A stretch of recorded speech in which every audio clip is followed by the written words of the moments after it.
What is the FCRA? FCRA means Foreign Contribution Regulation Act. The Union Home Ministry cancelled the FCRA registration of an organization founded by the Ladakh-based climate activist Sonam Wangchuk, citing alleged violations. Climate activist Sonam Wangchuk के द्वारा funded किए गए एक organisation का union home ministry ने FCRA registration cancel कर दिया है. The Central Bureau of Investigation is also conducting an inquiry involving another non-profit organization established by Mr. Wangchuk regarding similar allegations. Similar allegations put करते हुए mister Wangchuck के another non profit organisations का CBI inquiry कर रही है. ये जो allegations इनके ऊपर पुट किए गए हैं मेनली इसलिए पुट किए गए हैं क्योंकि सोनम वांगचुक का हंगर स्ट्राइक चल रहा है लद्दाख के अंदर. What is the foreign contribution regulation act? FCRA क्या है?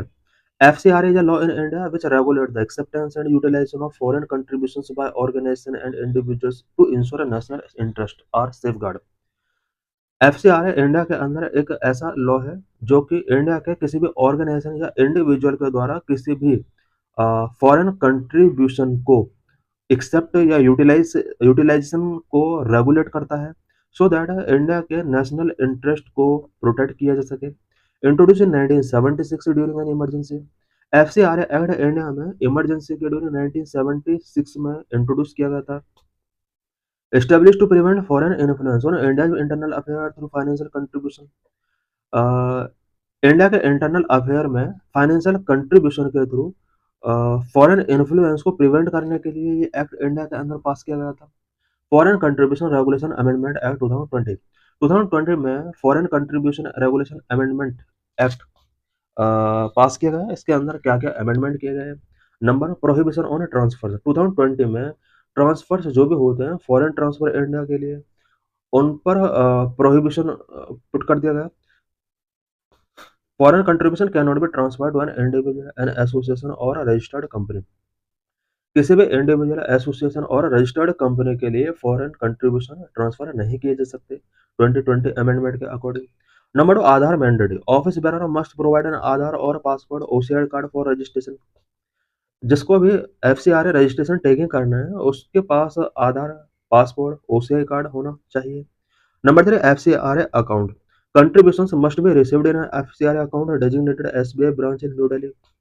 जो भी contributions टेकिंग करने हैं उसके लिए न्यू दिल्ली के अंदर SBI ब्रांच में FCRA अकाउंट ओपन करना होगा. इसी अकाउंट में FCRA फॉरेन कंट्रीब्यूशन रिसीव किए जा सकते हैं.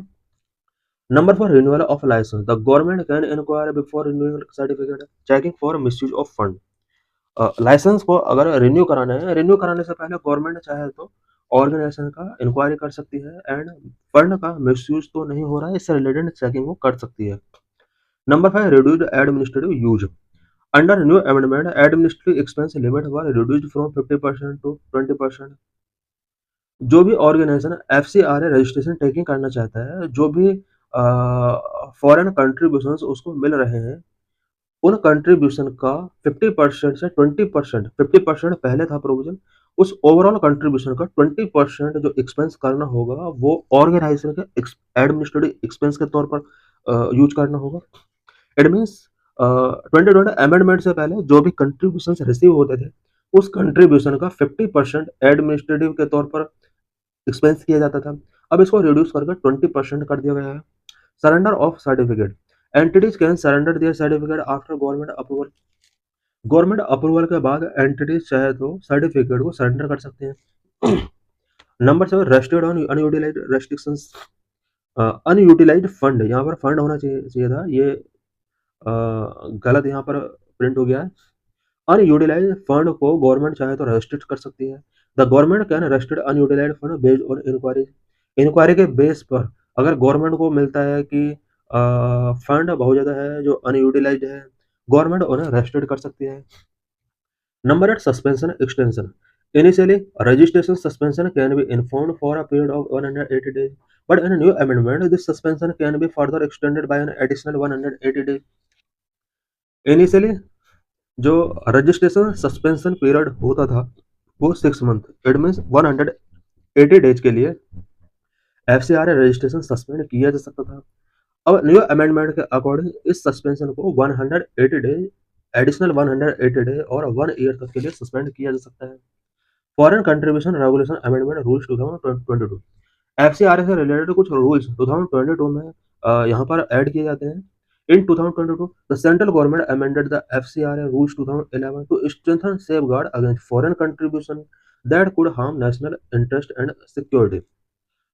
फॉरेन कंट्रीब्यूशन जो नेशनल इंटरेस्ट एंड सिक्योरिटी को हार्म कर सकते हैं, इससे रिलेटेड सेफगार्ड को स्ट्रेंथन करने के लिए 2011 के फॉरेन कंट्रीब्यूशन रेगुलेशन रूल को अमेंडमेंट किया जाता है 2022 में। की update introduce under FCRA rule 2022 FCRA rules के अंदर क्या-क्या की अपडेट यहाँ पर टेकिंग किए गए। Under the FCRA rules 2022 Indian can now receive up to ₹10 lakh annually from relatives abroad without notifying the authorities. Previous limit was ₹1 lakh.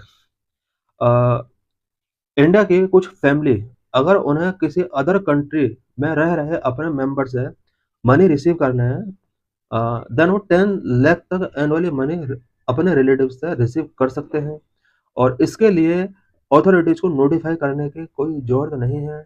But previous जो rules थे उसमें ये जो लिमिट था ओनली 1 लाख था। इट मीन्स 1 लाख तक वो विदाउट अथॉरिटीज को इन्फॉर्म किए 1 लाख तक 1 ईयर में रिसीव कर सकते थे अपने फॉरेन मेंबर से।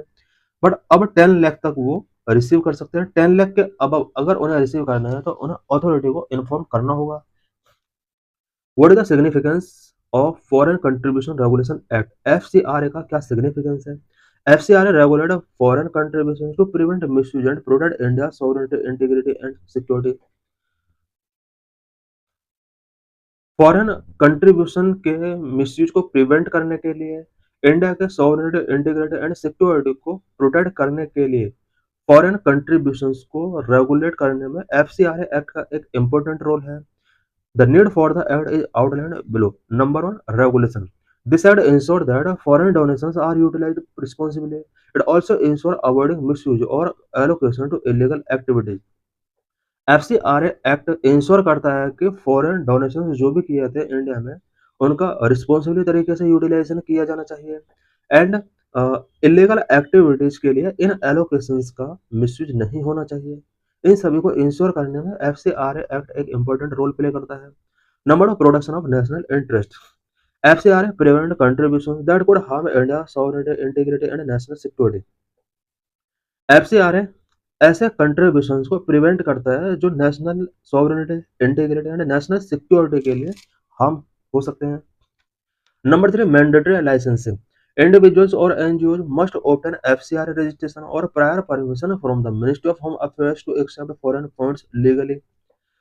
कोई भी इंडिविजुअल या एनजीओ जिसको फॉरेन कंट्रीब्यूशन टेकिंग करने हैं उसको पहले एफसीआरए रजिस्ट्रेशन कराना होगा या फिर होम मिनिस्ट्री से प्रायर परमिशन लेनी होगी so that fund foreign fund को लीगली एक्सेप्ट किया जा सके। Number 4, oversight on utilisation. This act establish a licence regime to monitor the acceptance and use of foreign contributions for charitable purpose. Charitable purpose के लिए जो भी foreign contributions receive किए जा रहे हैं एक्सेप्ट किए जा रहे हैं उससे रिलेटेड इन सभी को मॉनिटर करने के लिए लाइसेंस रिजाइम एफसीआरए एक्ट के अंदर एस्टेब्लिश किया गया है। तो थैंक्स फॉर वॉचिंग दिस